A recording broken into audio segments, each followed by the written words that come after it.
This is the best day in my life అని చెప్పి ఖచ్చితంగా ఇన్నాళ్ళకి అంటే 11 ఏళ్ల తర్వాత రియల్ సంజు శాంసన్ ఎవరనేది మనకు తెలుసు. లేకపోతే మనకేమనిపించదంటే Sanju Samson is going the way of Ambati Rayudu. Ambati Rayudu ఎలాగైతే చాలా టాలెంట్ ఉండి కూడా ఎప్పుడు never made it big in the international scene అని మనం అనుకున్నాము.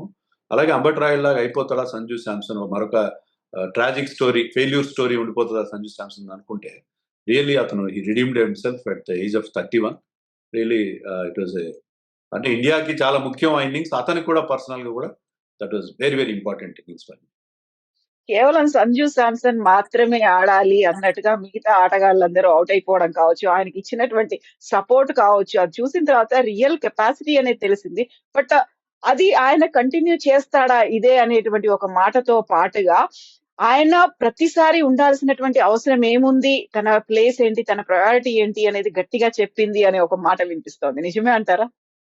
అసలు సంజు శాంసన్ పిక్చర్ లోకి ఎందుకు వచ్చాడంటే వింటే కొంచెం ట్రివియల్ గా అనిపిస్తుంది. ఏదో ఏంటి ఇదే నాకు రీజన్. ఎందుకంటే మన టీంలో టూ మెనీ లెఫ్ట్ హ్యాండర్స్ అయిపోవడంతో ఏమైందంటే ఇద్దరు లెఫ్ట్ హ్యాండర్స్ ఓపెన్ చేస్తుంటే part time off spinners like Salman Agha of Pakistan వాళ్ళ captain, Aiden Markram of South Africa వాళ్ళు కూడా వచ్చి బౌలింగ్ వేసి వికెట్లు తీయడం.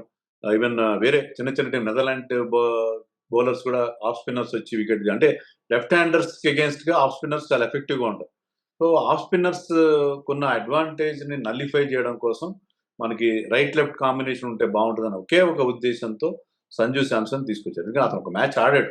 సెకండ్ మ్యాచ్ మన నమీబియాతో ఆడినప్పుడు when Abhishek Sharma was having some illness అతను ఒక మ్యాచ్ ఆడాడు. బట్ క్విక్ గా రన్స్ చేశాడు, 24 రన్స్ చేశాడు, క్విక్ గా ఒక 3 సిక్స్లు కొట్టాడు. ఎంత ఫాస్ట్ గా వచ్చాడో అంత ఫాస్ట్ గా వెళ్ళిపోయాడు. సో